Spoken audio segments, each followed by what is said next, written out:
के आने वाले एपिसोड में आप देखेंगे एक एपिसोड जो शुरू होता है जब पुलिस अधिकारी जो है बयान देने के लिए कह रहा है, वो चेक करेंगे और उनके घर जाएंगे। खुशी को आश्चर्य होता है कि अगर उस घर में जाते तो परिवार को पता चल जाएगा और ये कागजों में निकल सकता है और अर्नव ढूंढने के लिए वो दूसरा रास्ता ढूंढने की जरूरत होगी। एक और अधिकारी को आते हुए देखते, लेकिन खुशी जो चली गई स्टेशन के बाहर खुशी सोच रही है कि अब क्या किया जाए और अर्नव को कैसे ढूंढा जाए। राजधानी मेन शहर में हवेली में मामी जी अपनी कुंडली पढ़ती है और कहती है उनके पास खुशी आएगी।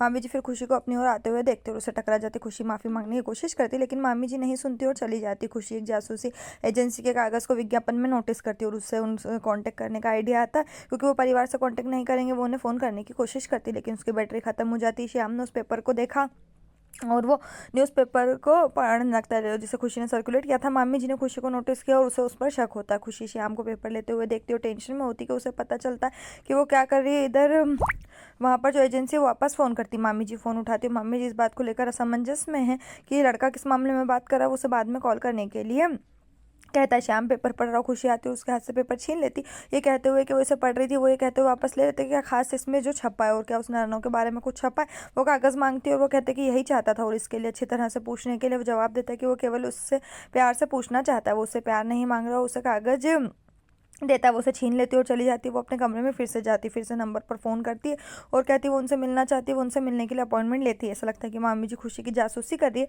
और सोच रही है कि वो कौन सी बैठक की व्यवस्था कर रही है। नानी जी खुशी से बोलती है कि वो जल्दी में कहाँ चली। वो कहती कि उसे कुछ खरीदने की ज़रूरत है और कहती उसने अपनी डब्बा सेवा फिर से खोली है और उसे इसके लिए कुछ खरीदना है। नानी जी हरिप्रकाश को साथ ले जाने के लिए कहती है लेकिन खुशी कहती है वो खुद जाएगी। मामी जी जासूसी करने में पता लगाने की कोशिश करती कि खुशी क्या करे।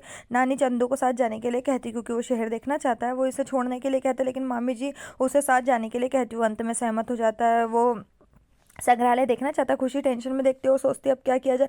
चंदू बोलता क्या उसे सिर्फ सब्जियां लेने जा रहे। खुशी ने अपनी लिस्ट खो दी और चंदू को याद करने के लिए कहा लेकिन वो कहता है उसे याद नहीं। वो कहती है कि वो ऑटो में कैसे काम करेंगे और वो खाने पर ले जाएंगे। चंदू खुशी के साथ नहीं जाता। मामी जी को पता चलता है खुशी ने जानबूझकर ऐसा किया लेकिन वो उस पर नजर रखेगी। खुशी जासूस से एजेंट से मिलती है और वहाँ पहुँचती है और उसके पीछे एक और ऑटो दिखता है लेकिन हाँ देखते हैं ये नहीं दिखाते कि कौन है। खुशी लोगों का ध्यान आकर्षित करने की कोशिश करती लेकिन वो फ़ोन पर लगे हुए हैं। जासूस शौकिया दिखते और वो फिरौती और किसी से फ़ोन के बारे में सवाल पूछते। वो विवरण मांगते, वो उन्हें अपनी सारी जानकारी बताती है। जासूस फीस और जाँच शुल्क मांगते। वो कहते कि इस जाँच के बारे में कोई भी पता नहीं लगा सकते। वो कहते कि इसमें फ़ीस बढ़ानी होगी। वो कुल मिलाकर 20,000 रुपये एडवांस मांगते। खुशी राशि पर चौंक जाती। वो कहती है कि इस पर गौर करेगी। वो एजेंसी छोड़ देती है और ऐसा लगता है कोई इस पर नजर रख रहा है। जासूस आश्चर्य करते क्या उसे राशि कम करनी चाहिए थी। वो बाहर किसी को देखते लेकिन वो इंसान कार में जाता है इससे पहले कि देख सके कि कौन है। खुशी के कमरे में वो अपनी फ़ोन को ढूंढ रही लेकिन उसे नहीं मिल रहा। वो जासूस एजेंसी के पास जाने और उन्हें जो चाहिए वो देने के बारे में सोचती। श्याम फ़ोन के साथ ये कहते हुए आता है कि उसने इसे लॉन्च में छोड़ दिया था।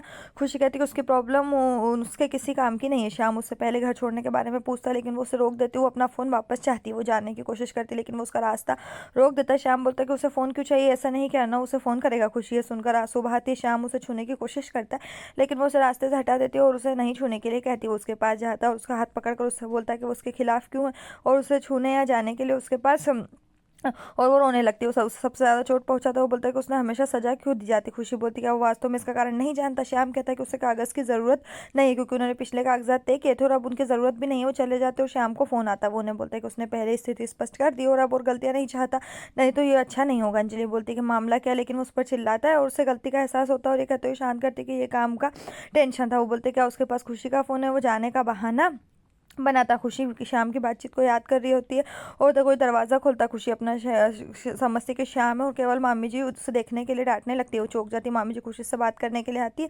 वो सवाल पूछती, खुशी जवाब देती। वो अर्नव के साथ क्या बातचीत पूछती लेकिन वो उसे सच नहीं बताती। वो बोलती कि क्या हुआ। अगर मामी जी कहती कि वो केवल सवाल पूछेगी। खुशी कहती कि अर्नव ने कहा है कि वो ठीक है और कुछ नहीं। मामी जी चली जाती है और आश्चर्य करती है कि मामी जी ने अर्नव के बारे में क्यों पूछा। यहीं पर जो ये एपिसोड खत्म। इस तरह के और एपिसोड पाने के लिए चैनल को सब्सक्राइब करें, साथ में बेल भी प्रेस करें।